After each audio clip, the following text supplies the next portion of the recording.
जय। तनी मीठा मीठा ताली गुरु बहन गुरु चाची सब। कोई काम ना दे तो सब भजन काम दे तो मीठा मीठा ताली बजाना चाहिए।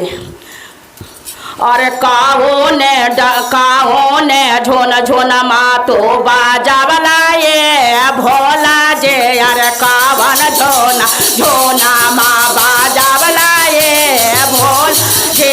अरे कावन झोना झोना माँ बाजा बनाए बाजा बनाए भोला जे बाजा बनाए भोला जे। अरे कावन झोना झोना माँ बाजा बनाए भोला जे। अरे कावन झोना झोना माँ बाजा बनाए भोला जे।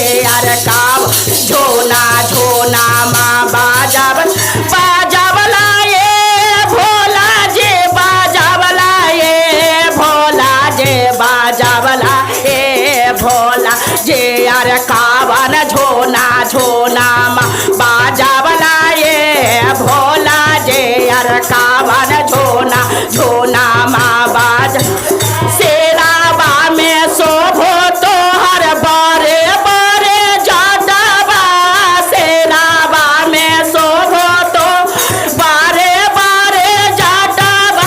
अरे जाटाबा से गंगाधर बहावलाए भोला जे। अरे जाटाबा से गंगाधर बहावलाए भोला जे। अरे कावन झोना झोना माँ बाजा बनाए भोला जे। अरे कावन झोना झोना माँ बाजा बनाए भोला जे।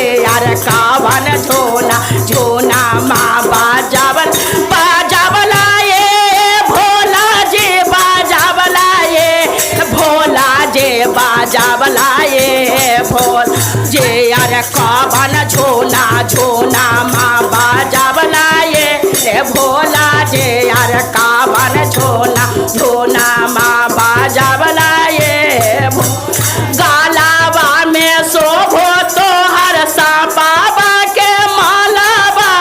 गालाबा में शोभो तो सापाबा के मालाबा। अरे कानामा में बिच्छू लटा कबलाए भोला।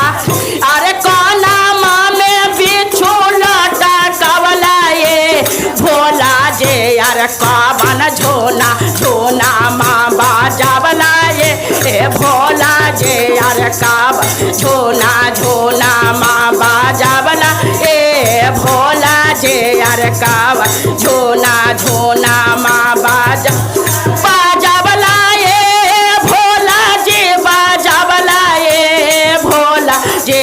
अरे कावन झोना झोना माँ बाजा बनाए भोला जे। अरे कावन झोना झोना माँ बाजा कामारा में शोभो तो हर मेरा गा के छालाबा।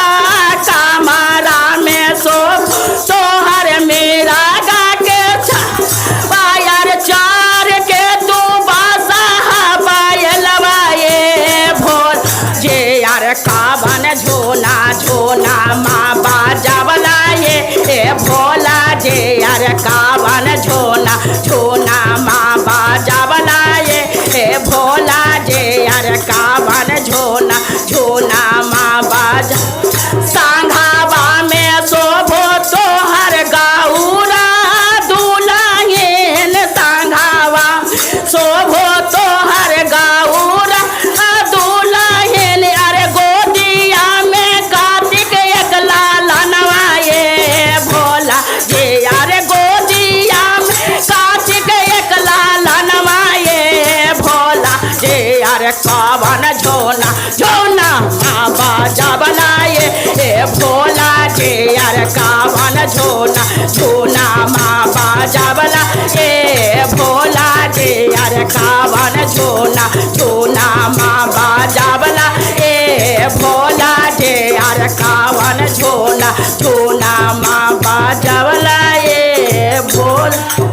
बोलिए प्रेम शंकर भगवान की जय। पार्वती मैया की जय। आज का नंद भगवान की जय। बोलिए गणेश भगवान की जय।